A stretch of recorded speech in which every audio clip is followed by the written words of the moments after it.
வணக்கம். நான் உங்கள் மக்கள் போராளி பேசுகிறேன். ரவணசத்திரத்துலேருந்து கேலாப்பூர் போகிற மெயின் ரோடு, சத்திரம் போகிற மெயின் ரோடு, இதில் 20 கிராம மக்கள் போகிறாங்க. ஆலங்குளம் சத்திரத்துக்கு போகிற ரோடு தேவையில்லாமல் இந்த ஓடையை தோண்டி போட்டிருக்காங்க. இதுக்கு இந்த குளத்துக்கு போகிறதுக்கு வேறு வழி இருக்குது. சின்ன இதுக்காண்டி நேரங்க எவ்வளோ தோண்டி போட்டிருக்காங்க. இப்போ 4 நாள் ஆச்சு, இதை அடைக்கலை. இப்போ காலையில் ஒரு பையன் கீழே விழுந்து ஆஸ்பத்திரிக்கு நானும் இந்த நாம் தமிழர் கட்சியிலேருந்து அவரை ஆஸ்பத்திரிக்கு அனுப்பி வச்சுருக்கோம். நம்மளுக்கு எவ்வளோ வண்டி நிற்கணும் பாருங்கள். மக்களை பாருங்கள், தேவையில்லாமல் இதை தோண்டி போட்டு அடைக்கலாம்ல.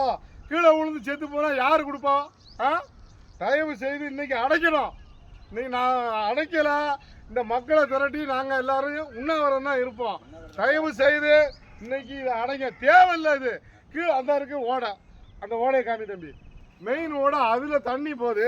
இதுக்கு சம்மந்தமே இல்லை. குளத்துக்கு இந்த பள்ளத்துக்கும் குளத்துக்கும் சம்மந்தமே இல்லாமல் இப்படி தோண்டி போட்டுட்டு சீன் காட்டி அப்படி போட்டோ போட்டு போயிடுறது.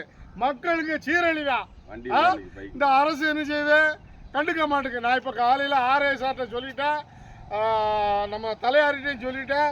இன்னைக்கு எனக்கு இதை மூடணும், இல்லைன்னா நான் இந்த மக்களை திரட்டி போடுவேன். என்ன இந்த அரசு நடத்துதுங்க? அரசு என்ன? நேற்று அமைச்சர் வந்தாருங்க, பார்த்தாரா? இதெல்லாம் பார்த்தாரா? அவர் விசாரணைக்கு காரில் சர்ன்னு பறந்துட்டு கிழக்க முக்குடல் போயிட்டாரு.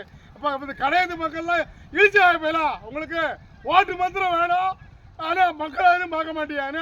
அந்த பிள்ளைய காய்ப்பு பிள்ளைகளை எடுங்க. ஓட்டுக்கு யாராவது ஓட்டு திமுக காரங்க யாராவது ஓட்டு காட்டு வந்தியா பேசுங்க. நீங்க பேசுங்க, நானே பேசுங்க. சின்ன குழிக்காண்டி இந்த ரோட்டையே மொத்தமாக அடைச்சி வச்சுருக்குது இந்த பஞ்சாயத்து. அதனால் மக்கள் எல்லோரும் அவதிப்படுறாங்க, வண்டியெல்லாம் போகாமல் ரொம்ப கஷ்டப்படுறாங்க. இது சீக்கிரமாக அரசு நடவடிக்கை எடுக்க வேண்டும்னு நாம் தமிழர் கட்சி சார்பாக கேட்டுக்கொள்ளுங்க. தயவு செய்து மாவட்ட ஆட்சித்தலைவர் இன்று இந்த ஓடையை அடைச்சி இந்த மக்களுக்கு போக்குவரத்துக்கு ரெடி பண்ணி கொடுக்கணும். அந்த பாருங்க எவ்வளோ பேர் நிற்காங்க, பாருங்க எவ்வளோ பேர் நிற்காங்க. இது கிட்டத்தட்ட 20 கிராம மக்கள் கேலாப்பூர்ல இருந்து சத்திரம் ஆலங்குளம் போகிற ரோடு, மெயின் ரோடு. இந்த பாலம் இருக்கும்போது அதை எதுக்கு தேவையில்லாமல் உடைச்சாங்க? சும்மா அரசு பணத்தை வேஸ்ட் ஆக்கி மக்களுக்கு இடையூறு பண்ணதான் இந்த வேலை. தயவு செய்து இன்னும் நடத்தணும்.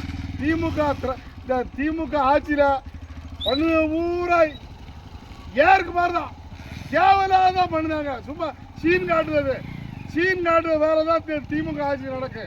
தயவு செய்து இன்னைக்கு போடுங்க.